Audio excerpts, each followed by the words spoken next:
Intelektual Muda, Kemendikbudristek mengadakan kegiatan Kampus Merdeka Fair dalam rangka menambah wawasan mengenai Merdeka Belajar Kampus Merdeka atau MBKM. Kegiatan ini diadakan pada tanggal 8 hingga 9 Oktober 2022 di Auditorium Universitas Negeri Padang. Berikut berita selengkapnya. Dalam rangka menambah wawasan mahasiswa mengenai Merdeka Belajar Kampus Merdeka atau MBKM, Kementerian Pendidikan, Kebudayaan, Riset dan Teknologi Kemendikbudristek mengadakan acara Kampus Merdeka Fair. Kampus Merdeka merupakan salah satu program dari Merdeka Belajar yang memberikan kesempatan kepada mahasiswa untuk belajar dan menggali ilmu di luar kampusnya selama 1 hingga 2 semester. Para mahasiswa tidak hanya belajar tentang materi perkuliahan saja, tapi juga belajar tentang kebudayaan daerah kampus yang dituju. Acara ini diadakan di 6 kota di Indonesia, mulai dari Kota Padang, Yogyakarta, Pontianak, Malang, Jakarta, dan Bali, dimulai dari tanggal 8 Oktober hingga 11 November 2022 mendatang.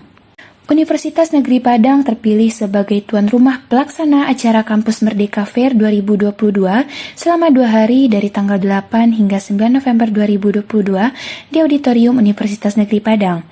UNP dianggap telah melaksanakan program Kampus Merdeka secara mandiri sehingga terpilih menjadi tuan rumah acara Kampus Merdeka Fair 2022.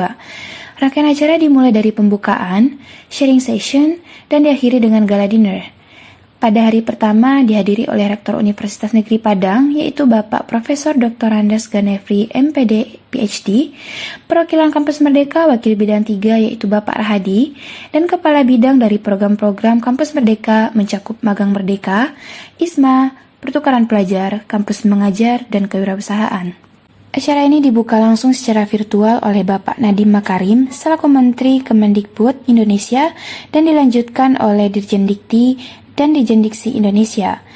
Adapun peserta dari acara Kampus Merdeka Fair ini adalah 37 universitas di bawah Kementerian Pendidikan dan 8 universitas di bawah naungan Kementerian Keagamaan, 150 orang utusan dari perguruan tinggi, serta 600 mahasiswa yang akan mengikuti training dari Sumatera Barat, Riau, dan Jambi. Semuanya silahkan, kita langsung ada sesi tanya jawab. Yang di sebelah kiri saya ada Profesor Ganefri, beliau Rektor Universitas Negeri Padang, dan kemudian ada Bapak Dr. Adri, beliau adalah penanggung jawab pengelola MBKM Merdeka Belajar Kampus Merdeka. Kampus Merdeka ini adalah salah satu kebijakan kementerian, yaitu kebijakan Merdeka Belajar. Ada program flagship Bapak Ibu semuanya. Program flagship ini program mahasiswa belajar 1-2 semester di luar perguruan tinggi dan setara dengan 20-40 SKS Bapak Ibu semuanya. Jadi Bapak Ibu, dulu lulus ketika di wisuda apa Bu? Kesan kita yang ketika di wisuda pertama kali, Bapak Ibu wartawan? Apa yang pertama kali biasanya muncul? Habis ini mau kemana ya? Bener nggak? Euforia gitu ya, makan sana, setelah itu habis ini ngapain ya? Nah, Merdeka Belajar harapannya untuk mempersiapkan mahasiswa sejak mereka kuliah tanpa harus menambah waktu kuliahnya Bapak Ibu. Kalau dulu saya fakultas program praktisi pengajar. Nah, tentu ya isu pendidikan dasar kita, SD dan SMP juga menjadi concern kita Bapak Ibu semuanya. Maka diadakan program kampus mengajar yang diketuai oleh Mbak Asri di sini. Nah ini Pak. Iya Pak Asri. Tadi silakan kalau Bapak Ibu ini untuk meningkatkan literasi dan numerasi, mahasiswa diterjunkan ke SD dan SMP. Nah Bapak Ibu semuanya, ada Indonesia ini luas sekali Bapak Ibu semuanya. Jadi orang di UNP bisa belajar ke Jogja, dan Jogja bisa belajar ke UNP dan sebaliknya, bisa ke Papua dan begitu juga sebaliknya. Maka ada program namanya Pertukaran Mahasiswa Merdeka. Mahasiswa dari UNP misalnya bisa belajar ke Jogja, ke Jamada selama 1 semester, atau ke ITB atau ke UI, begitu juga sebaliknya. Yang pertama, kenapa di UNP? Jadi UNP ini dipandang oleh Kemendikbudristek Dikti sebagai salah satu perguruan tinggi yang sudah bisa mengimplementasikan kebijakan Merdeka Belajar Kampus Merdeka terbaik gitu Pak Ibu semuanya. Sehingga harapannya dengan kita berada lokasinya di kampus yang sudah menjalankannya, memberikan tadi Prof. Ganefri menceritakan gitu ya, mahasiswa-mahasiswa di animasi itu selain belajar di kampus, mereka juga belajar di Jakarta studio-studio, bahkan ada yang nggak mau pulang gitu karena sudah nyaman di sana. Jadi belajar di kampus kemudian implementasinya, proyeknya di industri. Nah, yang sudah menjalankan ini Bapak Ibu semuanya, salah satu yang terbaik adalah UNP. Itu pertimbangannya. Gitu. mahasiswa itu saya lihat bedanya yang substansi dengan kalau dulu kan dia mengambil di prodi yang sama di universitasnya. Kalau sekarang mereka bebas memilih mau ngambil mau dalam mata kuliah apa dia ambil di sana, yang penting mereka dapat pengalaman baru. Nah, ini yang mereka belajar. Jadi mereka bebas karena di era sekarang ini kan butuh multi kompetensi ya. Jadi tidak bisa kita menguasai bidang pekerjaan itu dengan hanya menguasai satu bidang. Jadi untuk oleh sebab itu mahasiswa diberi kebebasan. Misalnya mereka di ekonomi, di akuntansi, sekarang mereka ingin dalami ngambil komputer misalnya kan, IT. Nah, itu mereka boleh ngambil, itu diakui nanti kita di sini kita.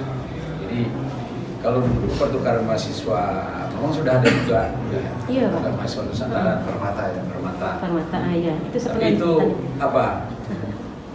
tidak lintas prodi, hanya di prodi yang sama. Misalnya kita belajar di sana. Tapi memang banyak hal inovasi baru yang dilakukan. Mereka belajar.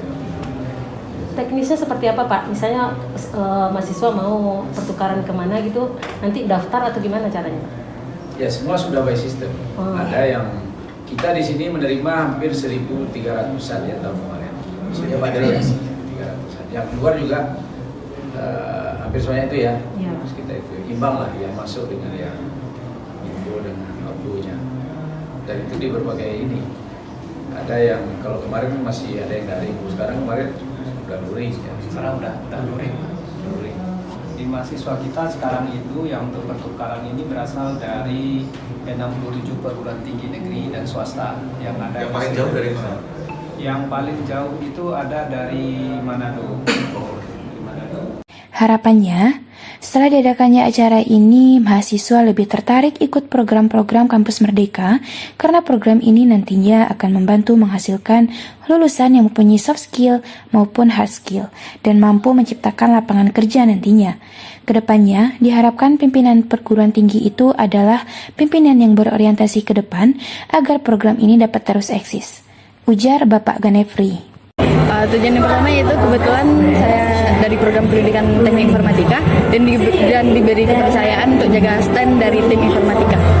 Kesannya itu kayak mungkin ini pertama ya kalau untuk di dalam saya masih di UNP mungkin untuk yang pertama kali diadakan. Kesannya itu sangat berkesan karena di sini kita bisa melihat berbagai stand mulai dari berbagai macam dari program studi dan juga dari sekolah ekspor sendiri yang mengadakan acara ini. Dari Auditorium Universitas Negeri Padang, saya Zelfia Oktivianeva, Ridwan Ramadan, Sila Maharani Junius melaporkan.